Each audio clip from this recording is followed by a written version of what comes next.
Ngiyayikhetha inkosi yasebuhleni wamaNazaretha uShembe unyazi lwezulu phakathi amen. Lapha bangcwele ngizokhuluma ngomlando kaJehova esizweni saKwaZulu nasemampondweni. Abantu bakwaZulu babizwa ngokuthi isizwe samaNguni noma amaNguni. Basuka phezulu ne-Afrika la kuyikhona abazalwa khona isizwe samaNguni. Lapho okuyena umdali wabo okuthiwa uNtuku noma umuntu okuthiwa waqhuma ohlangeni. Okuyena ozala lesi sizwe simnyama samaNguni.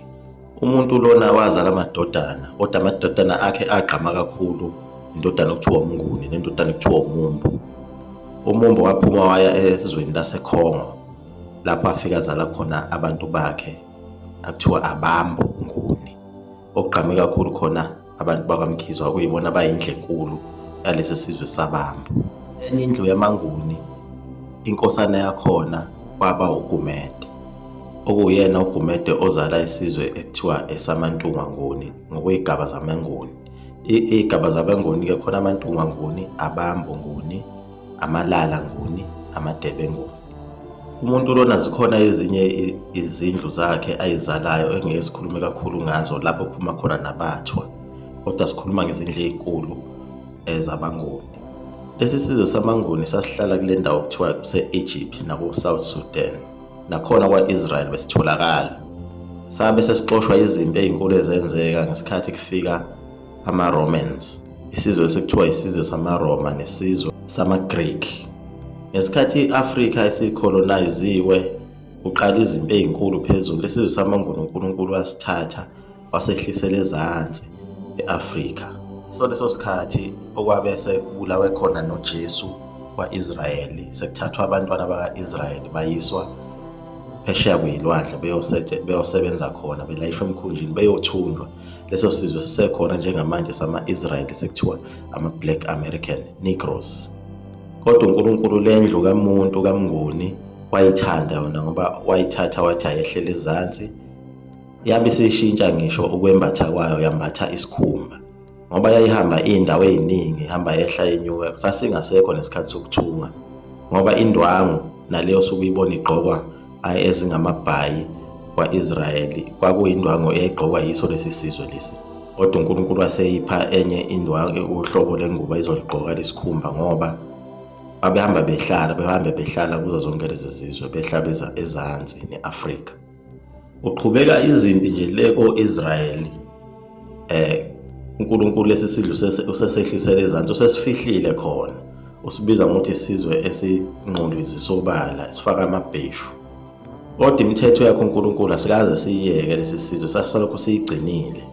Sasesiyigcina ey'nganekwaneni nasey'bongweni ngoba imibhalo eminingi yayisithathiwe le kwa-Israyeli, athathwa ama-Romans nama-Greek. Kwakunesilo saseRoma esasinonya kakhulu okuthiwa uConstantine, okuyisona esaxosha bonke laba bantu. EmaGrikini khona isilo sakhona okuthiwa Alexander the Great. Lapha sizokhuluma indaba kaJehova e-Afrika kwelaKwaZulu. Bese kuba khona isizwe ekuthiwa isizwe samalala. Isizwe samalala kuthiwa ama-Kemets. Lokho kususela ezweni ababehlala kulo e-Egypt. I-Egypt kuthiwa i-Kemet, elinye igama lakhona elisetshenziswa emandulo. Isizwe samalala indlunkulu yakhona noma inzala abantu yakhona umthetho, abantu bakaMthethwa.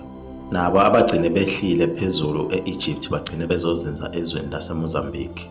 Isizwe samambo abakwaMkhize bona bagcina bese-Swaziland.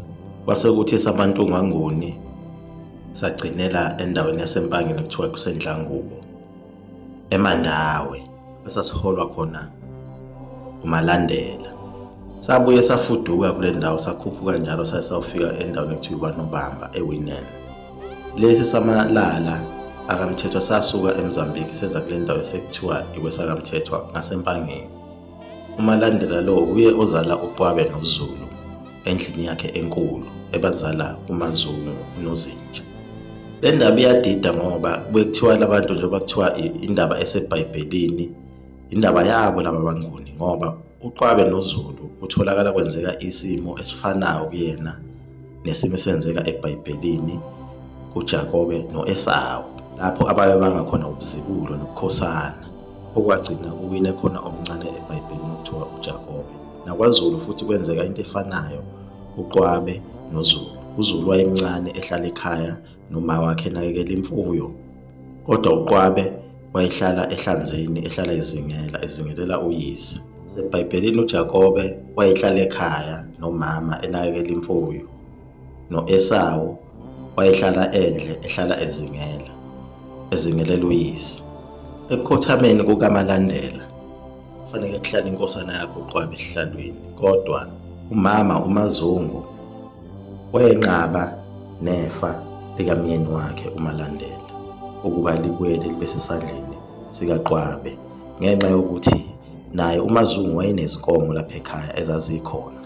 Wayefuna ukuba lonke ifa leli kube ngalo mntwana ayemkhonzile, ngoba wayemsiza uZulu, ngoba uMazungu lona wayenesiphiwo sokweluka amacansi ney'mbenge nakho konke, kudayisa lokho. Abantu babekhokhelana ngey'mbuzi ngaleso sikhathi, akusenziwa lento ekuthiwa i-bartering system. Wasuka umbango omkhulu lapho umama elwela indodana yakhe encane ukuthi ayikube yiyona ithola leli lifa lokuba inkosi. Wathi uQwabe mayethi uya kumfowabo kababa wakhe uMalandela, eya kumfowabo uNtombela ukuthi akazomlekelela azolamula lempi ethi ufaka icala. uNtombela wayewumfowabo kaMalandela. uNtombela lo uyena wayesengene uMazungu emva kokuba sekhotheme uMalandela, kodwa uNtombela naye wahambisana noMazungu ngokuthi vele wayesewumkakhe esemngenile. Wabuza yena ukuthi kuphi akubonayo. uNtombela lona wathi kuQwabe, angithi uyazi ukuthi inkosana kamama ubani? Wayesho lo yena uZulu, washo wathi inkosana kamama ilo ugcina. Wabe-ke seluwina kanjalo-ke uZulu icala, wabe sehlala esihlalweni. uQwabe nabantu ababemlandela yabadina kakhulu lento, wabe sesuka uQwabe kuleli lizwe lakaNobamba ngoba ebona ukuthi abamthandi labantu. Wasethi ngizohamba ngizobathola abantu lapha abazongithanda khona. Wabuyela emuva ngalapha ababekade besuka khona, kusekhona uyise uMalandela. Wela ngaseShowe khona eMandawe ngaseDlangubo. Wasefike akha ngasey'ntabeni zongoye, wasethi usemthandeni, bazongithanda abanye abantu ngoba bakithi abangithandanga. Ziningi iy'bongo eziphuma kuMalandela, sibala noNgema ukuyibona basala kule ndawo eseMelmote esekhona namhlanje. Isizwe sakwaNgema esilapho sasala kusahanjwa kusukwa eDlangubo kuyiwa kwaNobamba, sasala emfuleni uMthonjaneni.